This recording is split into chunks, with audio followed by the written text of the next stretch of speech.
మహాసమ్మేళనం ఈ నెల 30 తేదీ ప్రకారం ఇందాక గౌరవనీయులు మరి అన్నగారు కూడా వచ్చి మరి డాక్టర్ బాబాసాహెబ్ అంబేద్కర్ గారికి ఘనమైన నివాళులు అర్పించిన వ్యక్తి మాజీ మినిస్టర్ శైలజనాథ్ అన్నగారికి, నా తోటి మిత్రులు ఎంఆర్పిఎస్, అదేవిధంగా నా జాతి కులస్తులందరికీ ఈరోజు కార్యక్రమం విజయవంతంలో పాల్గొన్నందుకు మీ అందరికీ ప్రత్యేకంగా సామాజిక నమస్కారాలు అందజేస్తూ, జాతి ఐక్యతే ముఖ్యం. జాతి బలం ఉన్నప్పుడే ఎదుటి వ్యక్తి ఎక్కడైనా కానీ ఎవరైనా కానీ మనము రాజకీయ నాయకులతో కాకోకుండా ప్రభుత్వ అధికారులతో పని చేయించుకోగలము. ప్రభుత్వ అధికారులతో పని చేయించుకోవాలంటే మన జాతి బలము, మన శక్తి. మాదిగల ఆత్మీయ కలయిక మహాసమ్మేళనం పేరు జరుగుతూ ఉంది.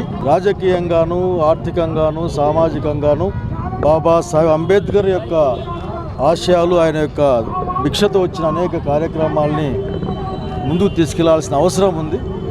యథాశక్తిన ప్రతి ఒక్కరు కూడా ఐక్యత కోసం, అభివృద్ధి కోసం పనిచేయాలని కోరుకుంటా ఉన్నాం. ఈ ఎదిగే క్రమంలో అనేక అంశాలు ముందుకు వస్తాయి.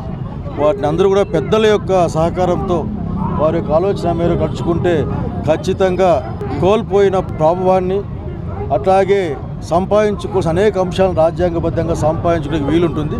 కనుక ఐక్యత, అభివృద్ధి నినాదం పైన కొనసాగాలని నా సంబంధికులందరినీ కోరుకుంటూ, ఎల్లవేళలా మా యొక్క అన్ని విధాల తోడ్పాటు ఉంటున్న విషయాన్ని తెలియజేసుకుంటూ వర్ధిల్లాలి.